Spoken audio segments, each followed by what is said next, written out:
I wanted to be a fireman, and I most wanted to be a New York City fireman, of course.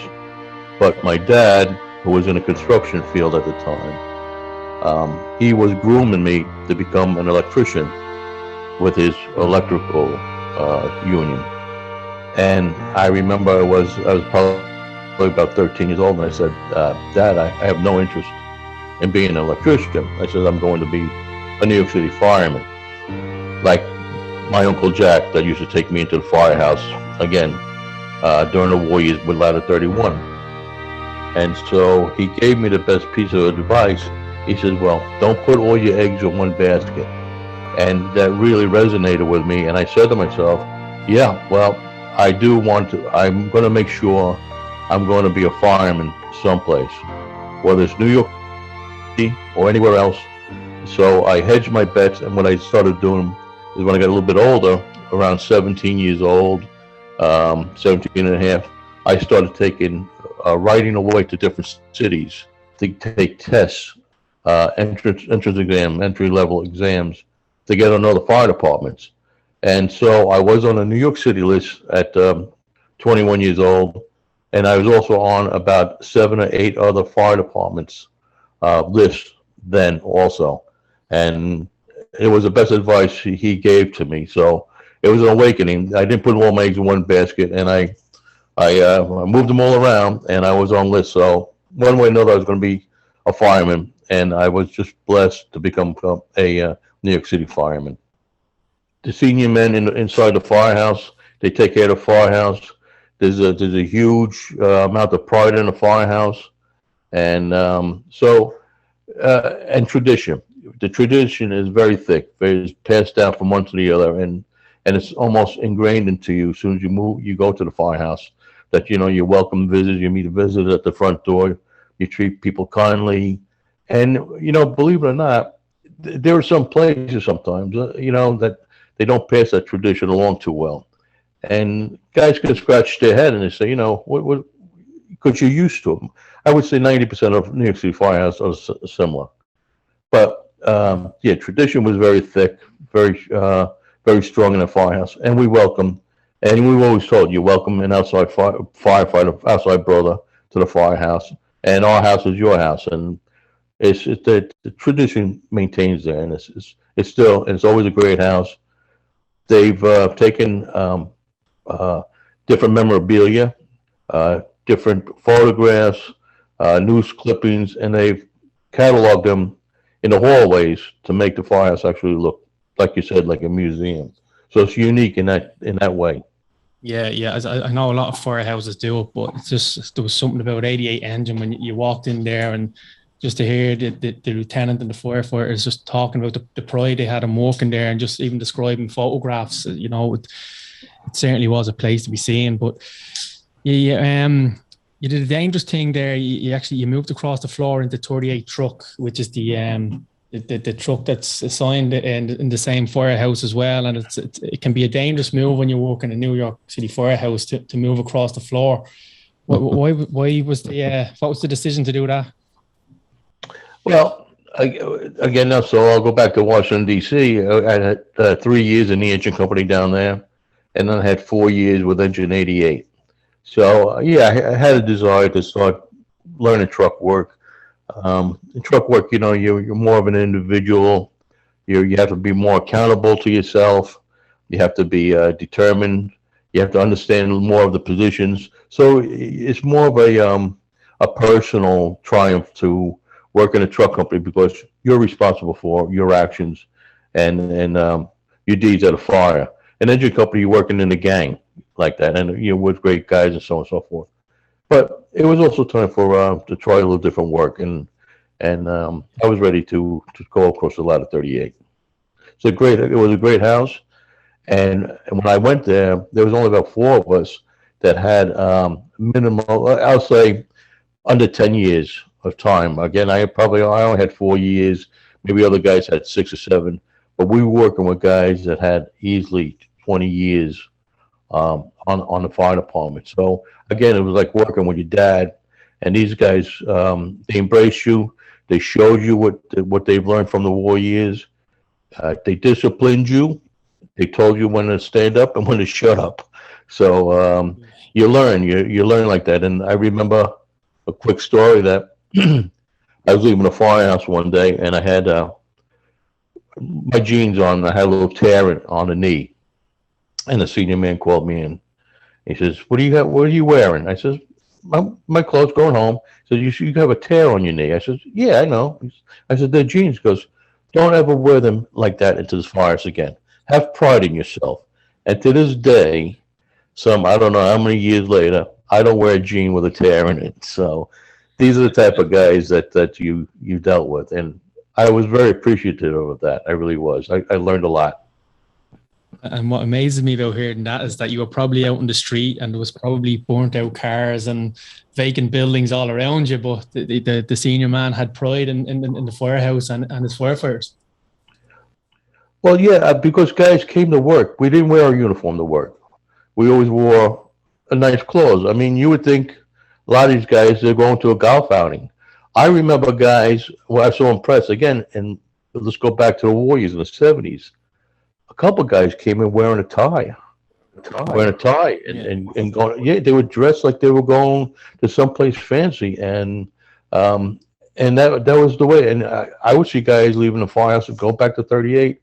They looked like they were going to a golf outing. They had a sports shirt on, slacks, shiny shoes, and that's how they came and went from the firehouse. And it was remarkable to see the transformation, to be honest with you, because you would see a guy come in and he's all dressed up very casually and nice and neat, and then you see him get down and gritty when he goes to the fires, and he comes out and he's dirty and he's nasty and he's sweaty, and at the end of the tour we shower, we switch back into plain clothes, and I think my neighbors, I always told my neighbors, I was a fireman, I worked in an office building, so yeah, so it was funny like that, but yeah, that was the way we did it. We wore clothes and yeah.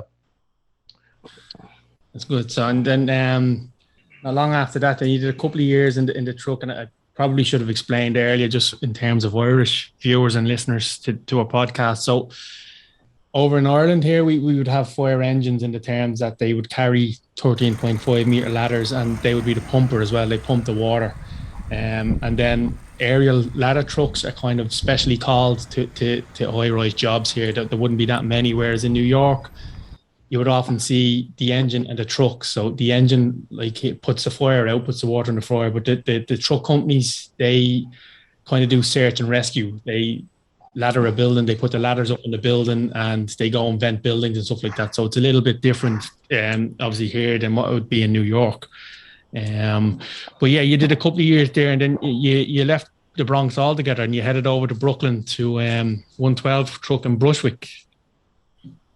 In July 2001, you transferred back to the Bronx, to where it all started. 20 odd years before that, you went back to 31 truck, which is housed in with 82 engine. Not long after that, as I don't think you were there that long, but I think you took a detail, and you were sent down to the 1st Division, which is the downtown, the lower end of Manhattan, basically. You took a detail down there. I think were you sent to the 10 house, or? Yeah. So what happened was, I was there in Ladder 31. I was there. It's inconvenient for guys to come from outside the boroughs to work downtown in Manhattan, and so there's always manpower shortages down there. So I was a new guy in the firehouse, along with another new guy, but the officers asked one of us if we would take the detail. Now I have 19 years on, and the officer says, "You don't have to go there. We give it to the new kid to go down." I said, "I don't mind." I said, "I live downtown. I could walk to the 10 house from where I was living. I was living in Battery Park, a couple blocks away from the World Trade Center." I says, "And I'll go down. I'll take the detail down there." Plus, good for me, it's very quiet down there at night. After 6 o'clock, when everybody goes home, the area almost becomes a ghost town. And that would afford me a real opportunity to study further for the lieutenant's exam that was coming up, that was going to come up in October of that year. So this detail would have started in the beginning of September, and I could really crunch some extra hours studying and then go back to ladder 31 when it was over, take the test, and then just wait. So yeah, so I opted to go, and the option I told him I'll go to ladder 10. I said I can walk to it from my house, and so I took the detail. It was supposed to be a 30-day detail. I said, yeah, no sweat, I could do it. Yeah. And so that was I think that was July. I think it was of 2001. So that would bring us on to obviously into close now into September. And I think I remember I heard you saying before that I think you were on a promotional exam then on September the 11th. So you weren't actually you'd got a group change or something, and you were actually due to work. Yeah. So I wasn't on the promotional. I went down there to study for the promotion. So that was part of the gig down there. So when I reported down there, I'm trying to remember the date. So I think I first started September 8th. I reported out at 10, and they asked me to go drive ladder 15. So I said, okay. So I'm working ladder 10. From there I get detailed to drive ladder 15, which is on South Street. And I go there for the day, and I meet some wonderful guys, and I come home, go back, and then I work the 8th. The 9th, I'm back inside ladder 10. I'm working a night tour. And I remember watching TV, and the boss came downstairs. He said, all right, so now that we have you in the company, we're going to move your groups. Meaning, I'd be all, instead of coming in on the 11th, and the September 11th, September 12th, he says, don't come in until Thursday, whichever that day would be. So he moved me from work. I would have to work on September 11th, and he gave me a couple of days off as the adjustment so I fit in the cycle of manpower. And when he did that, that saved my life.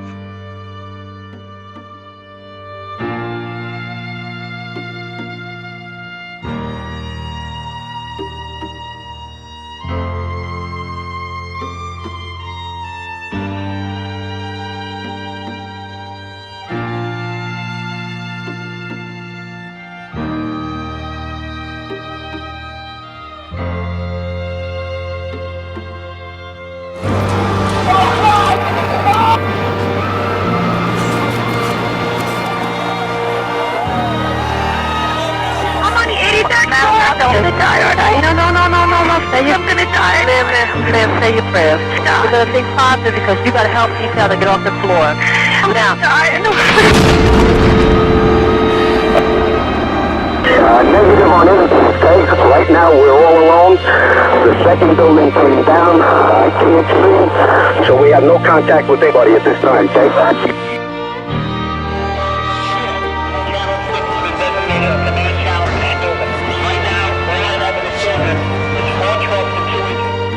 Battalion 4 Alpha. I have dozens and dozens of firemen. We're on the bulkhead on the Hudson River side of the World Trade Center. We have medical emergencies. We have EMS on the team. Engine 211, ladder 11, engine 44, engine 22, engine 53, engine 40. Yourself, Battalion 10, Battalion 12, ladder 16, ladder 2, ladder 13, engine 21, engine 23, engine 209, engine 212, engine 279.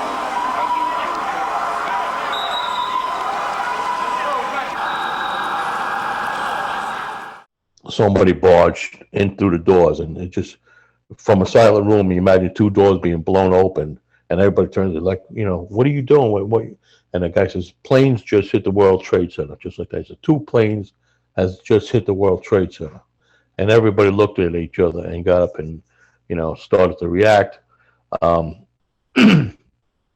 from this point on Staten Island, where we were in this it was American Legion Hall, I could see, it was directly, you could see directly across the waterway as the Staten Island ferry would travel. And you could see the black smoke now from the World Trade Center starting to, you know, cover the sky. And there was a phone there, and I picked up the phone real quick, and I dialed my wife because she was on the 81st floor of the North Tower working for Bank of America. And so I picked the phone up, and my wife picks up the phone within the first ring. That's how she just operates. And when I dial the phone went into her voicemail. So I said to myself, this is not good.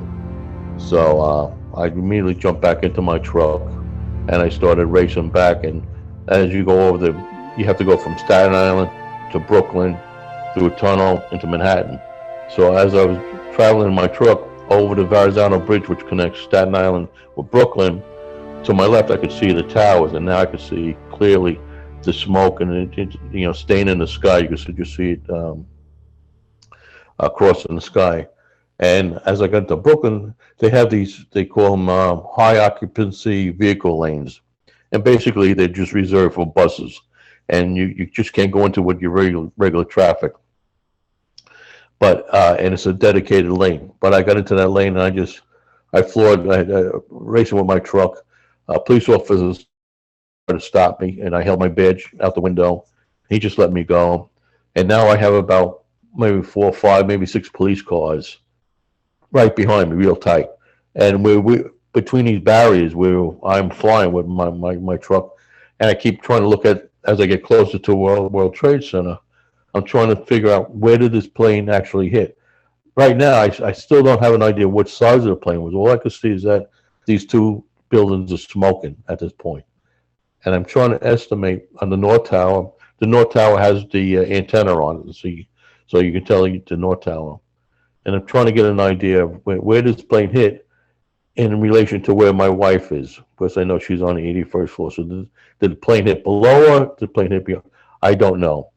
And I could only take a quick second, because if I wreck my car, I'm going to, by hitting these dividers, I'm going to have all these police cars piling up on me. So I got into Manhattan, and then just before they shut down the tunnels, and I was able to park my car, and then I just started running up West Street, toward the towers. And at this stage, did you know it was 2 jetliners? Did you think it was a small plane, as was first reported? Were you even thinking terrorism at this stage? No, not at all. I had no idea, Deck, I'll be honest with you. I was going into a heightened awareness, and I was just trying to reason with my circumstances. Driving fast, I had to concentrate completely on the road in front of me. When I got into Manhattan, it was all congestion. I had to find a place to park, thinking that I don't want to block my vehicle in, where I can't get my vehicle out, because I know there's going to be a ton of fire apparatus coming. It's going to be a nightmare down in the area. And my focus was, I don't know where my wife is. And my focus is, how am I going to get to her? Because at this point, I reasoned with myself that if she's going to survive, she has to be up on the roof of the World Trade Center. And somehow, some way, I'll gather whatever I need, and I'll work my way up there. So these are my priorities right now, is what I'm thinking of. I have no idea what size jetliner was. And then as I go up West Street, the scenery starts to change. And so you realize, there are body parts in the road. The traffic stopped, and the police officers starting to cover larger sections of people's bodies with big yellow cloths, big yellow tops. And there's a lot of yellow on the ground. And so your mind just starts to reason that, this is going to be a real bad day. And so how am I, what do I have to do in order to start to, mitigate the situation? Where do I go? And then, you just start acting on your training. And I was on my way into the firehouse, ladder 10. And since I was detailed there, now my equipment is there, my helmet, my coat, my boots. And again, I was in civilian clothes. And I remember saying to myself, I'll have my bunker pants on, but I had like a golf shirt on. I said, I just want to make sure I have a uniform shirt on, because it was a nice hot day. I'm going to be sweating, but I don't want to look like, I want to look like a fireman. And so I went up and I changed. I put on a uniform shirt, and I went downstairs to get ready to go to work.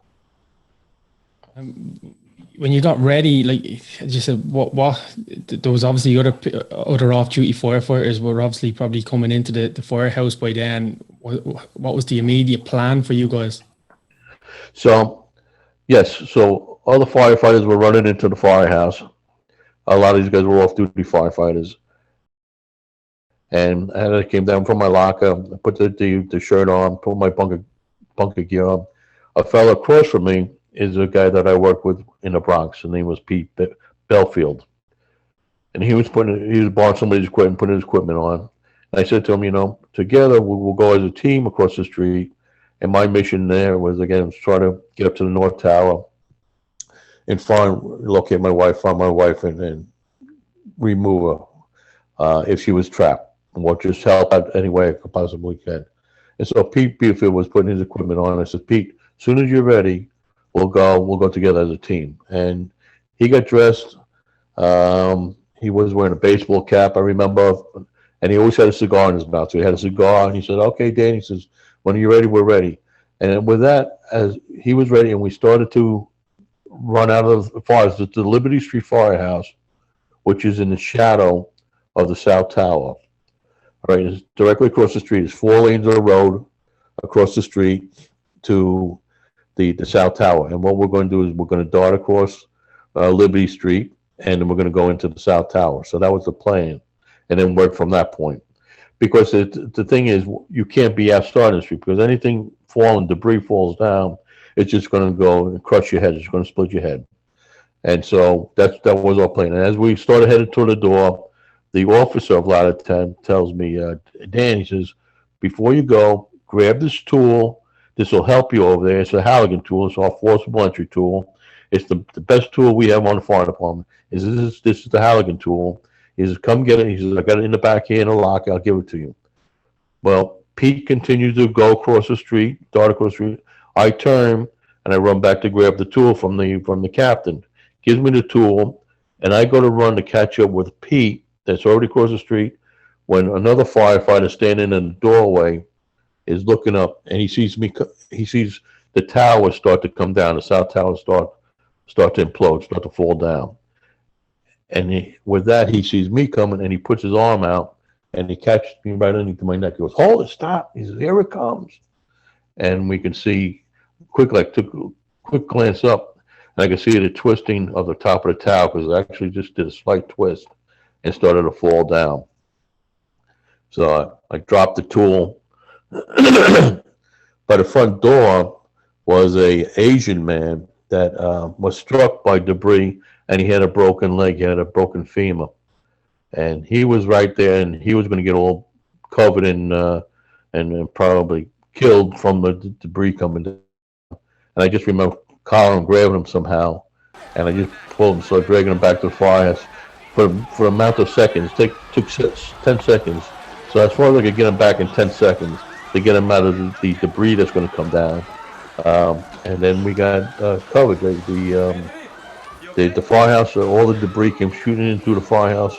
It knocked the windows out of the firehouse. It knocked in steel doors. They crushed them inside the staircases. And all the debris come falling inside the firehouse, and I just remember covering this guy and protecting him the best I could as I fell to the floor. And with that, it was just the rumbling noise. It was like and everybody says, and that's what it sounds like. It was a freight train, like a crumbling brick, so loud that came down in such force, and then you could feel the forcing air and the hot ash.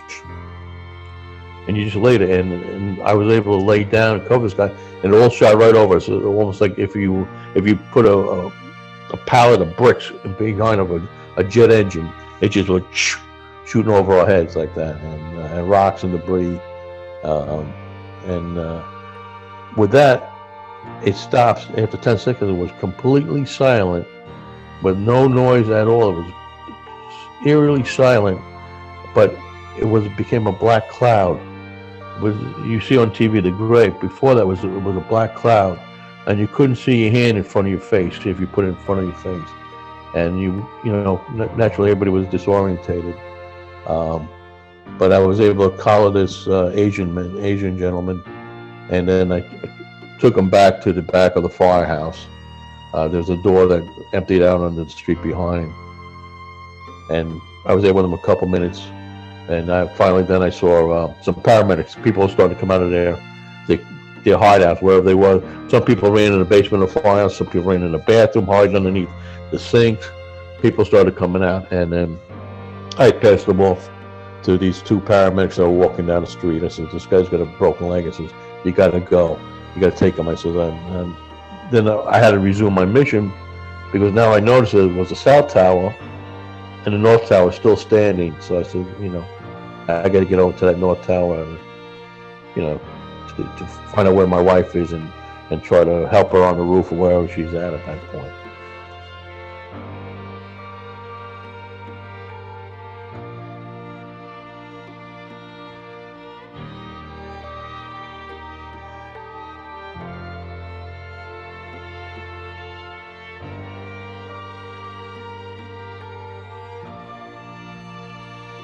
Yeah, so I had to resume my mission, and the South Tower came down.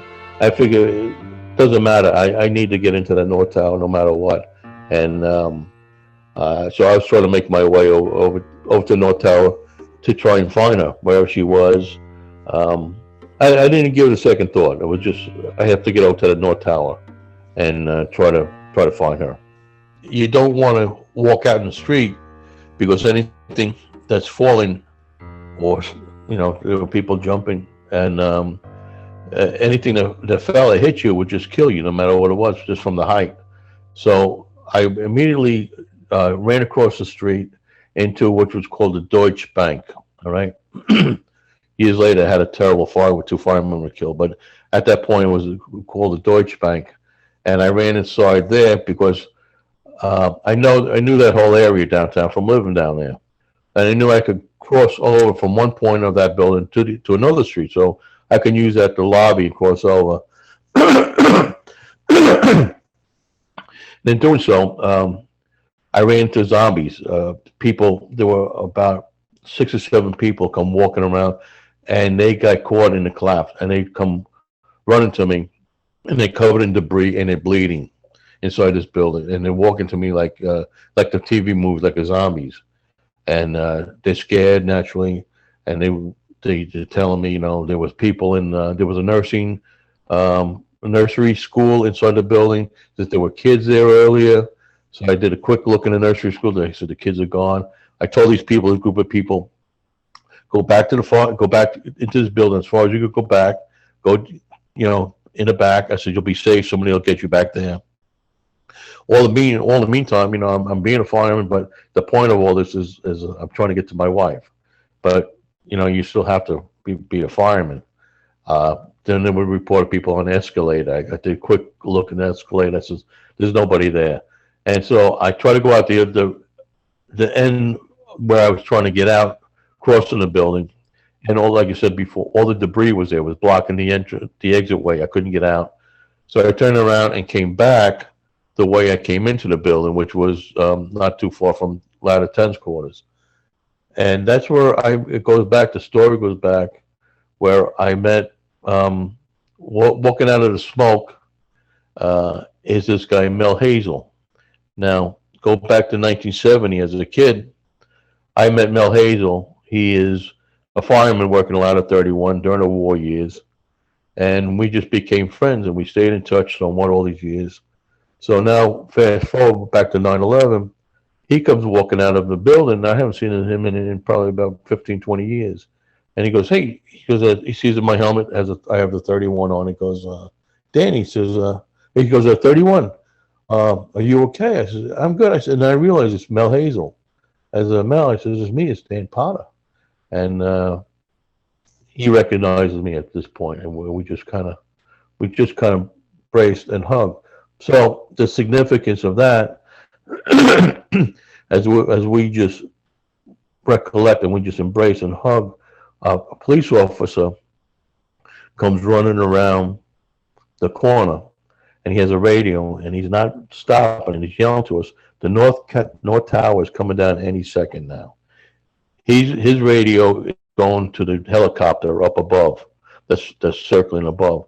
And the helicopter, I guess they could see the antenna starting to move. So he tells us running by that the North Tower is coming down any second. And with that, the North Tower starts coming down.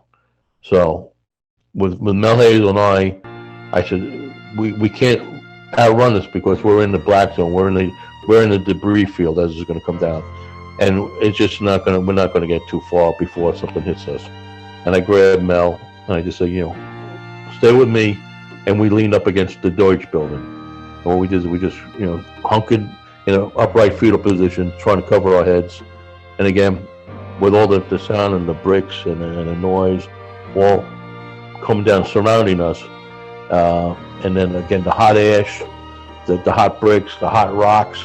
Again, we were getting pelted by rocks, and we just thought that any second now, you're going to get the big hit, and you just hoping that, it'll be quick, it'll be over with.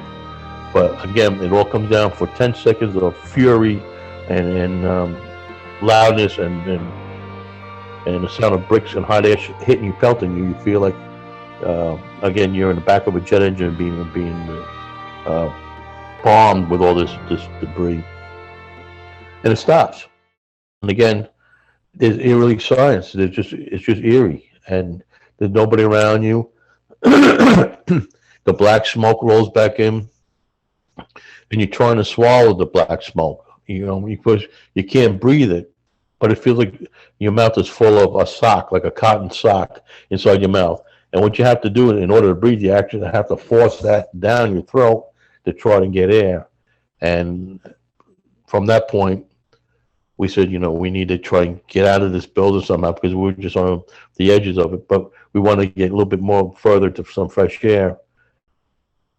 But again, as you're crawling, in front of you, you don't see 6 inches in front of you because it's black dense. All we know is Mel was on my shoulder and I was on, and we crawled out. And I remember was scratching the street, scratching the dust. And then I saw the black asphalt. I said, Mel, we're in the street. And we crawled a little bit further. There were 3 cars that were burning furiously, that were banged together and crushed together from the debris falling all around them. And they were burning furiously that we crawled right up to them because even the fire itself wasn't bright enough to stop. And from that point, I said, we said, we're out in the street, and we just tried to breathe until the black and the gray came, all that started to lift. So that was the second collapse after that. So I'm trying to reason this out again, okay? It was just as this heightened, you're living in this heightened awareness at this point. And I said, did she just die? My wife just die in front of me? The building collapsed. We know there's bodies. We know there's death all over the place. So I said, let me just first start. Let me go back to our apartment. Maybe she got out in time, and maybe she went back to our apartment because, again, we only live 2 blocks away. So I said, maybe she saw something, she got out right away, and she walked the 2 blocks and she's home. So before I just said everything is over, let me just go back to my apartment, knock on the door, and see if she's safe. So I said, before I just stopped thinking that she's gone.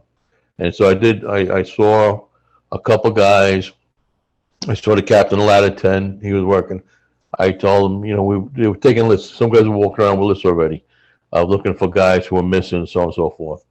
I gave myself my name to one of the guys. I know Billy Ryan. I said, Billy, I'm okay. He goes, all right. Bro, my name Danny, survivor. And I said, and I saw Captain Mallory. I told him what I had done. I says, I have to go find my wife. He knows, and Captain Paul Mallory knows my wife. He says, yep. He says, just go home, see if she's home. I said, that's what I'm going to do. So I walked the 2 blocks to home. Now, we have a doorman. We have a concierge. We have doormen in our building. And all these doormen know me because I go down and I talk to them and I hang out with them because they're just nice, good guys. None of them recognize me when I walked up the street. And the one guy came out and he says, He says, fireman. I says, do we have to leave? Do we have to evacuate? I says, it's me. I told her, it's me. It's Dan Potter. He goes, oh my God, he didn't even recognize me. I says, did you see Jean come home? Did she come home? He goes, I don't know. He says, I didn't see her. So I said, all right. So we lived on the 9th floor, and I walked up to the 9th floor, and I remember knocking on the door. I don't have my keys on me because I left everything back in the firehouse in the locker. Knocked on the door, and the rooms are dark. You know, the hallways are dark. And if she's home, she's going to open up the door, but she didn't. And that's the first time I reasoned to myself, she's dead. She died. And I had a little breakdown, got upset. And I said, all right, now what do I do? Now I'm convinced that my wife is dead at this point. So I went back downstairs, and that bench with the bench picture. Well, what happened was I sitting on the bench because now I'm praying to God. I'm saying, give me direction. What is it that you want me to do? Where should I go? And how should I, what should be my next steps? And I remember I bent over in prayer, and I heard somebody clicking. I heard a camera clicking, and I just turned to the camera and I said to the guy, this is not the best time. I said, would you mind moving on? And that's what he did. He was very kind about it. He was very nice. But as I'm sitting there on the bench praying, a voice tells me, go back to your apartment. Go back, get inside your apartment. Clear as day. That's all I heard was go back to your apartment. And so I go back inside the building, and I do get one of the maintenance guys that I know. I says, his name was Virgil. I said, Virgil, I need a hammer and a chisel. And we walk back up onto the, back to my apartment on the 9th floor. And from that point, I take the chisel and with the hammer, and I force my door open. So when I force the door open, the phone is still ringing, it's still working at that time, which is unbelievable. And it's Jean's aunt, and it's Jean's aunt calling up, and she says, "Is Jean okay? Is Jean okay?" I says, "I don't know. I have to go find Jean. I don't know where she's at." And she proceeds to panic on her phone. She's dead, she's dead. I said, I don't know if she's dead. I said, I need to go find her. I didn't use the word dead because I didn't want to get her going. I said, I don't know where she is. I have to go find her. And I hang up the phone on her, and the phone rings again real quick. I pick up thinking it's her, and it's my dad now. My dad's on the phone. I said, Dad, I said, I'm okay. I got to go find Jean. He goes, I know where she is. I says, you know where she is? He goes, yeah. She's at the Chinatown Firehouse. So, in her story, she evacuated immediately. The floor she was on fire. The debris fell from the ceiling. The wires came down, the lights fixtures came down. The whole building rocked. That they thought that the building was going to turn over. But immediately, she had a friend that grabbed her arm and said, we got to go to a staircase. So they started when the plane hit. They started an evacuation immediately. As I got down to was around the 60th floor somewhere, they have a sky lobby where you switch your elevators to go down, and that's where they saw the second plane hit. They were standing there, and all of a sudden they realized, that we're under attack and they have to get to the staircase. So she did get down to the bottom. She saw all my friends from ladder 5 going up, and they never came out. She saw one in particular, Vinny Giamona, that we know very well, and I used to drive him out in ladder 5. She saw him going up, and none of these guys ever came back out. So as she gets downstairs, in the bottom of the World Trade Center connecting the two towers is a mall, a shopping mall with all stores.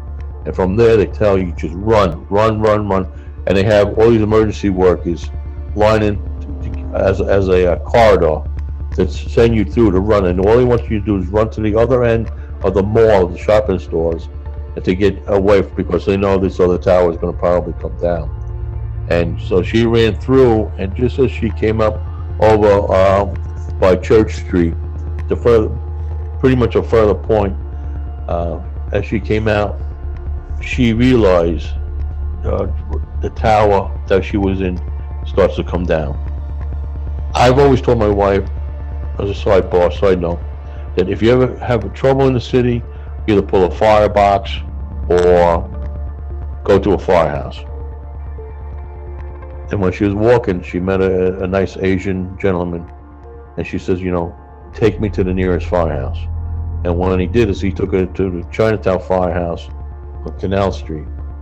And from there, she was able to make a phone call out to her mom, and her mom did call my dad. So that's how that connection went when my father called me and I spoke to him in the house. So back in my apartment now, I get the phone call from my dad. He goes, yeah, I know where she is. She's in the Chinatown Firehouse. And I was so relieved. I ran back downstairs and I ran out to where I parked my truck in a safe spot.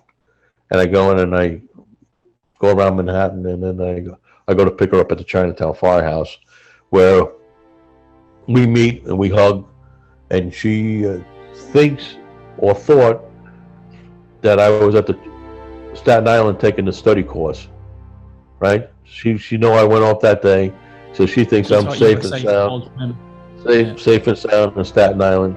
And I come up and I show up and I'm covered in gray, as she is as well. And she goes, where were you? I says, you don't want to know. And from that point is when we reconnected. That, you know,